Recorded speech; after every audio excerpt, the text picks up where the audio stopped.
Welcome back, everyone.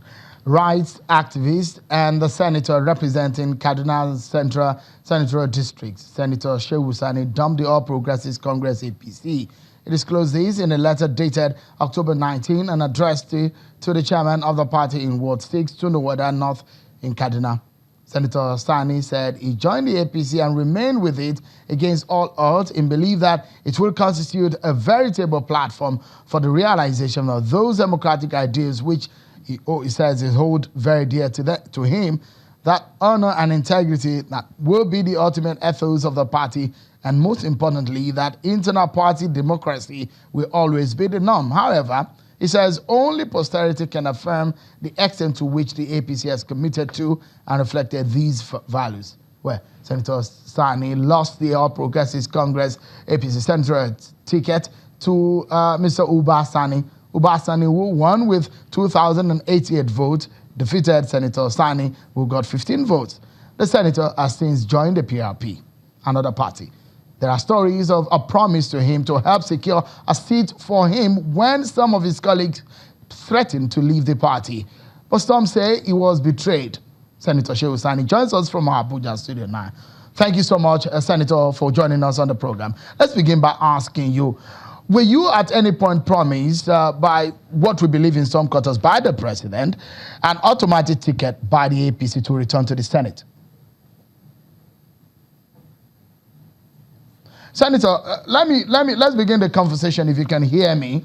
Were you at some point, because in some quarters it was believed that the president had intervened in a matter involving you and the crisis in Kaduna State. Were you promised an automatic ticket to return to the Senate?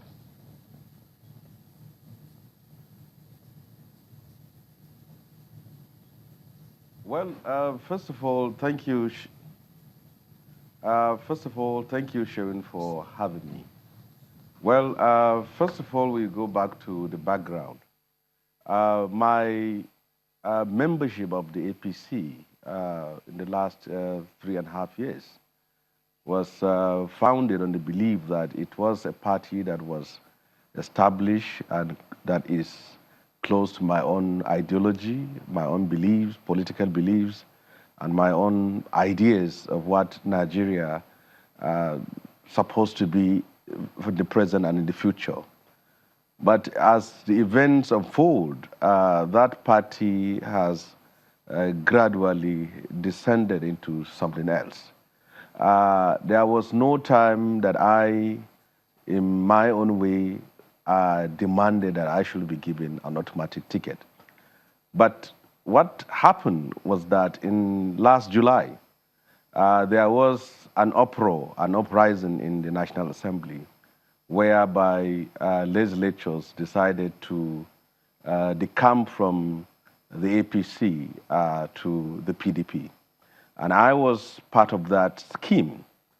But I was held back by a number of factors. First of all, was that there was an intervention from both the chairman of the party, and Asuwaju Ahmed Bola Tinubu, and the president himself, and giving me assurances that the issues which were in every way possible prompting me to leave the party will be addressed.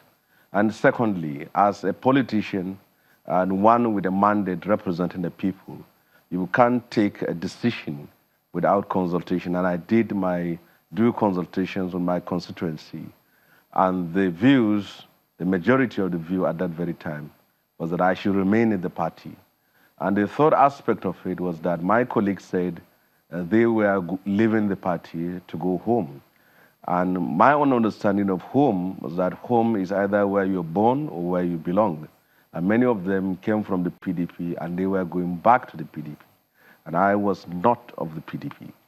So putting all those three factors together, I remained behind, thinking that things will be put in proper perspective, in the sense that I had a running battle with the governor of the state in the last 3.5 years since we assumed office.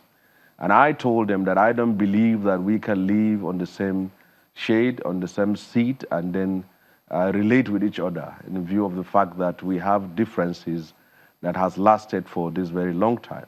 But they give all the assurances. And then I went into the contest, giving me the assurances that all issues would be addressed.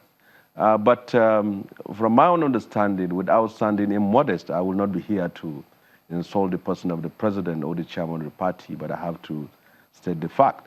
And I then come to understand the limitations, the weaknesses, and the vulnerability of both the president and also the chairman of the party, in the sense that the governor of the state has an overbearing influence on the two personalities. And then he simply wanted to preserve the seat for himself. When he's out of office, he will now take over the seat. That is what he wanted, he did. And from my own understanding, as you have seen in the explosions, the protests, and the uprising in the APC, it's very clear that for you to emerge as a candidate in the APC, there are three ways that are available as options for you. First of all, is either you have somebody very close to the seat of power that can call the chairman, either to remove somebody's name and put your name. And then secondly, is either you are in the favored books of the governor, that he can now stand for you and ensure that your name is inserted. Or thirdly, you can pay your way.